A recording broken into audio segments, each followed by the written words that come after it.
Philosophy Plus is Justin. And this is Chuck. And here at Philosophy Plus, we like to take some of our old dusty wisdom and bring it to the modern day for our modern day human beings. So today's discussion is on decisions. And we're going to see what some of our favorite philosophers think about what they have to say on that. But before we get into it, make sure you like and subscribe and leave us some comments and feedback in the comment section. So go ahead, Justin, you gonna take it away? Yes, sir. I'm gonna take it away from us. So today, my first decision quote today is, "You are where you are because of the choices you have made. Own it and adjust your decisions to get to where you want to be." Essentially, breaking that down, this quote really symbolizes that everyday choices, either being big or small, have consequences on your future. To get where you want to be in life, you need to make sure that your choices and decisions are equal to your actions and your end game. Because if you don't, check yourself, your life will be what you do not want it to be. To get anywhere in life, you need to make these decisions. Habits and mindset play here as well. If you're not in the right mindset and have the right habits, and you don't have what it takes to be successful. Essentially, what I'm trying to say is, your decisions every day has a mark on everything. It's like you're small, you're big, from the foods you eat, from the clothes you wear, right, from where you want to go after work. You could be the gym. It could be your health as well. That's what my decision based on every day that I do is. It has an effect on something. It has effect on something, yes. My bigger picture is each everyday habit that we do and our decisions that we make has a consequence on, like I said, how we look. Like if you decide to go to the gym every day, your gym habit becomes an everyday decision that sometimes you don't even have to think about. It becomes a habit. So it's like, okay, am I going to go to the gym or not? I'm going to go. Yeah, and obviously you're going to look different from going to the gym than what you do now. Yeah, that's definitely true. It's gonna have and also, your diet has key as well, and the people you hang around with as well. But, it's just that it's everyday decisions. It has a big impact on your life. That's essentially what I'm going to go with here. Okay, so you kind of want to, what I'm saying, you kind of want to get to people that every choice that they make matters. Yes. Put it so. Yes. That's what I'm getting from you. That's what I'm getting at right now. It matters what you do. It matters who you hang out with, because you become who you are. You become they're your reflection. Right, and I know it's kind of off the subject, but that is another subject. But I think people. You get to the point where they don't think their decisions matter because they don't think that they matter as a person. So, or that they don't affect anyone around them or different things like that. But a lot of times that's it's really not the case. Everyone as a person, they matter. So your decisions and what you do, all of those things matter. It has some kind of effect somewhere. It streamlines down the line essentially on, like you said, how you're perceived as a person. That could be big on your image. If you're trying to get that job that you want, if you're trying to get higher up the ladder, they look at how you dress every day. They look how you present yourself. And your everyday decisions, okay, I'm going to go in sloppy. Then you're not going to get anything in life. Essentially, you will, but you will not get it. You will not get where you want to be. Or in that space, you won't get where that promotion that you want to, get based on their standards. Yep. Because if you're not up to protocol, you will not get what you're looking for if you don't make those right decisions. Right. And those decisions may be whatever, the company. I mean, obviously, maybe whatever the company deems right. But if you want to, I guess, as they say, if you want to play that game, you have to play by the rules. So if you make decisions against what the rules are, you're not going to get very far. You won't get far. That's true. I've seen so many people, who I've worked with in the past. They get promoted because, essentially, they dress well, they present themselves right, they say the right things, and they make good decisions. As a person, you have to do that to be successful in life. If you just want to be stagnant and not go anywhere, it's all based on your decisions. If you're content, that's on you. But here at Philosophy Plus, we believe in the bigger picture, honestly. There's a bigger picture. And what did I say? Self-improvement. Self-improvement is always key. Yes, I agree 100%. Yes, we can always be better than what we were yesterday. Yeah. Or even a few minutes ago. Yeah. Minute to minute. Like you're saying there, Jack. Let me piggyback on you on that.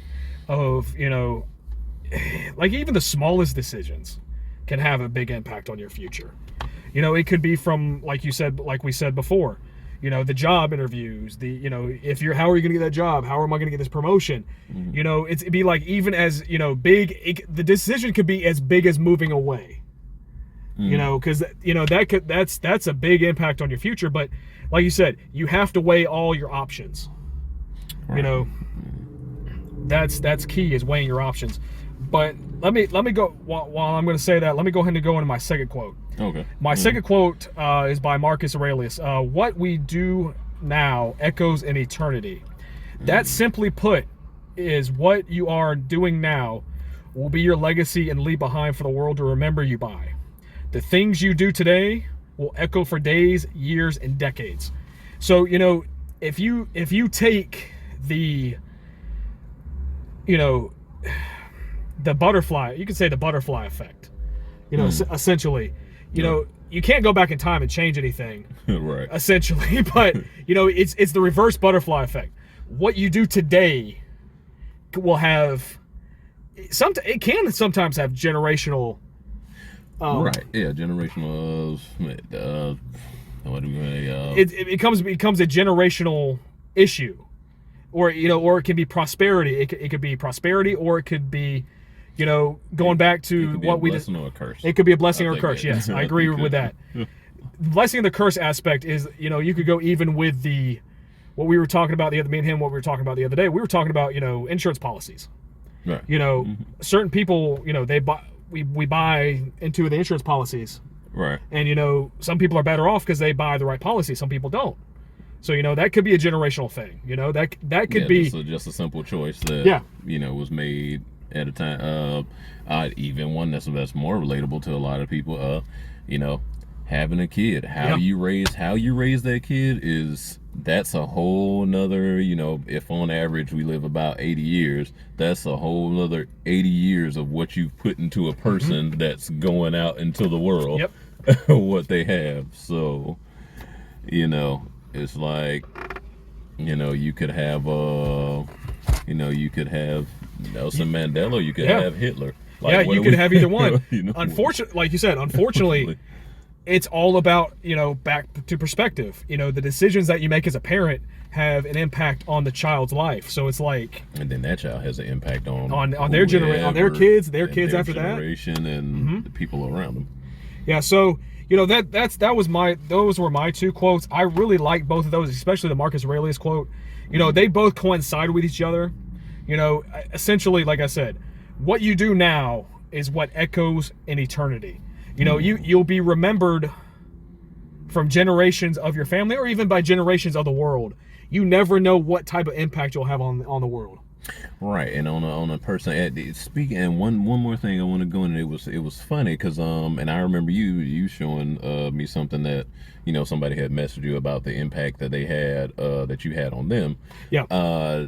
One of I don't think you were there then, but one of our old coworkers that was there actually sent me a Facebook message the other night, just out of the blue, was like, hey man, you had such a positive impact on my life. I just wanted to tell you. And I was just like, I don't remember doing anything really special that was, like, I'm like, I don't know what I did. But he was like, man, look, it was just you being you, your personality, whatever. It just, so you never know that just those, like, I remember a few things, obviously of how I treated the person. Yeah, definitely. But it's just those decisions of how, I treated this guy was, it lasted.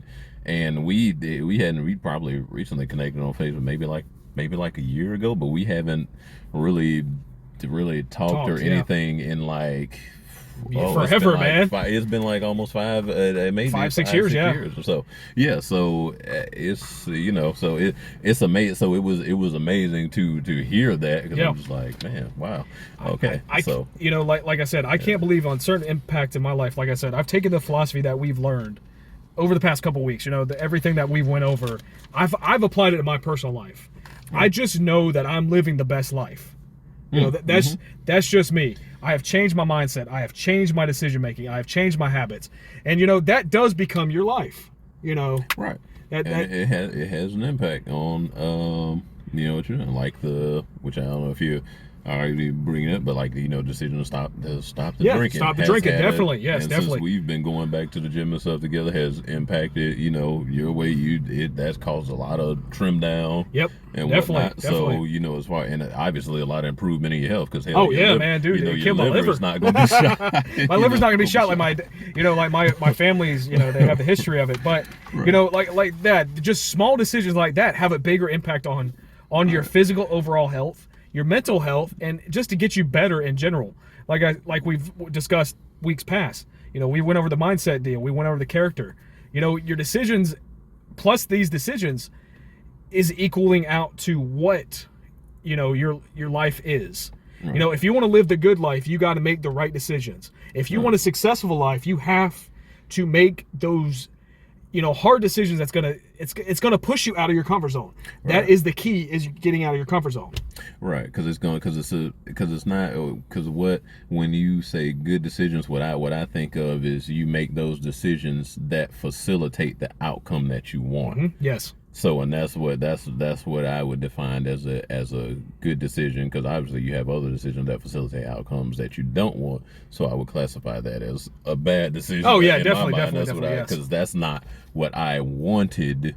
That's not what I wanted to happen. But obviously, if I, didn't make the decisions to, if I didn't make the correct choices that allowed me to get to get wherever you wanted to get to. Then that brings us to your quotes. They coincide with mine with what we have as well. Yeah, to an extent. That's what I'm saying, to an extent. Yeah, because so I'm gonna go with my my first quote here is it's from Seneca. It said, "If you're angry, do not make decisions." Pretty straightforward, because anger it's one of those things that anger is kind of, I classify it as it's reckless. You're making a decision and you're in a bad state, because anger is not necessarily I won't say it's a bad emotion, but it's because there are things that obviously make you angry, but your mind is in a state of you might be in a state of vengeance, a state of you're not calm, you're not focused. Anger kind of has you everywhere. Yeah, let me piggyback on that as well, because even the Stoics, they state when you're in anger, like that. Seneca is a Stoic. He knows what the hell he's talking about when he comes down to anger. Anger is the worst emotion you can have as a Stoic. The reason is because of the emotional output, because you're not rationalizing with like the numbers and everything, with you just can't think clearly. You don't have a calm state of mind. Right. And one quote that goes with that, I actually take, which was technically not a quote, but I'm taking this from from Psalms 37:8. The Bible says, "Cease from anger and forsake wrath. Fret not thyself in any wise to do evil." Now there's an amplified version of that says, "Cease from anger and abandon wrath, and do not fret. It leads only to evil." Because again, for people who are familiar, obviously, with Christianity and the Bible, there's a bunch of things, and I think I've said it one time before, where God tells you, hey, be angry but sin not, because if you let the anger take a hold of you, and that's the driving force behind your decision, most likely, as these quotes say, you're going to do evil. Yep. It's going to be going to return evil for evil. You're gonna go for eye for an eye, essentially. Eye for an eye. So you're gonna do the like Nelson Mandela, eye for an eye, what makes the whole world blind. So was that Mandela or was that Gandhi? I think it was one of the two. I know that for a fact. I think that sounds like Gandhi. Yeah, but I have to go back there. We'll have to go. Well, if you guys want to fact check us on that. We'll go back and correct it later. Right. But like what Jock said, anger doesn't reproduce anything good.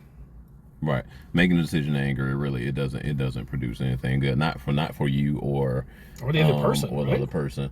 And even and I think I'm pretty sure that was Confucius who said, if you set out on the path of revenge, dig 2 graves. Yep. Because both of you will be on the path of destruction. Another one.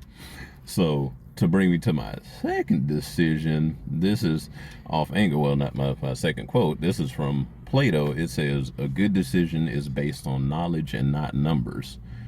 So this one is more, this goes away from the anger aspect. This goes to the following the crowd kind of thing. So for me, that's like, hey, do your own research, do your own due diligence on anything that educate yourself on, whatever, especially even big decisions or small decisions that you're trying to make sure that you are sure of that decision for you. Just because everybody else made this decision, like just because 80% of the people made this decision, doesn't necessarily mean that's the right decision. Yeah, because again, to go back to like when I said about Hitler, I think at that time when Hitler got elected, only like it's only like a real low percent of the population voted. Very small population. All of them voted for Hitler. Did that make it a good decision? No, I'm pretty sure for the Jews, hell no. Not really, not necessarily, because based on, like you said, based on the decision itself, at the time, we didn't know what the weight of that decision would be. No. Like you said, you don't know the impact of a decision until either years down the line, months down the line, the next day, But if you don't know how many people was just like, what, everybody else voted for this guy. I think I'm just gonna go in there and, vote for him too. And then it just ended up being one of those things like, oh, maybe I shouldn't have done that, like later. But again, it's one of those following. It's like, just because you see all your, like some you hear your parents say, if Jimmy jumps off a bridge, you're gonna jump too. If you got to follow everything your friends do, the numbers. If all your friends jump off, just because all your friends are smoking weed, doesn't necessarily mean you should be smoking weed. Or if all of them are drinking, it's all of them. So it's a crowd. It's a crowd-based decision. Yeah, it's a crowd-based decision, and you should, even in crowd-based decisions, even in ones that turn out to be good ones, you should always still do your own research and due diligence, because I don't think you will believe in it as much. Yep. Definitely, because when like you said, when weighing your options, like you said, you can go with the crowd or you can do your own thing. Like we said here at Philosophy Plus, we want you guys to be successful. We want to see you succeed. And, just going with the crowd is not always the best option. But, if you can make your own cynical decisions on your own, go make the decision. You may not know if it's right or not. Like I said, did I take that right job? Did I eat the right thing today? You don't know until days or months or things down the line. If I do this workout today, am I going to sit here and, I know I won't be skating tomorrow, but consistently doing these things every day is becoming habitual. Right. Sometimes some stuff is just even in decision making, we try not. It's not always so black and white or cut and dry. Because some stuff you literally just kind of have to experiment on. Like you have to, it's like, okay, I'm gonna try this. It's like trying a new diet. Like I'm gonna try this diet, and I'm going to I'm gonna see how it works for me. It might not have worked that great. Maybe I didn't get the design, or it might have worked a little bit, or maybe I still didn't get quite the desired result. But that's another thing, which we can get into a whole nother thing on that. But that's going back and reevaluating that decision. Yep. Which would actually bring up the worksheet. The decision evaluation worksheet that we're currently working on right now. We're looking to have that out within the next week or two, to go along with this video, or go along with our podcast, because we want to help you guys. You can't weigh out every damn decision. You have to, this it's just to help you. it's going to help you make a decision. Okay, this went here, that went to there, this went here, that went to there. But it's more down the line of just everyday decisions. That's what we're trying to help you guys do. We're trying to help you make a good decision, help you weigh your decisions. A, option B. You can't all. It's just going to help you essentially.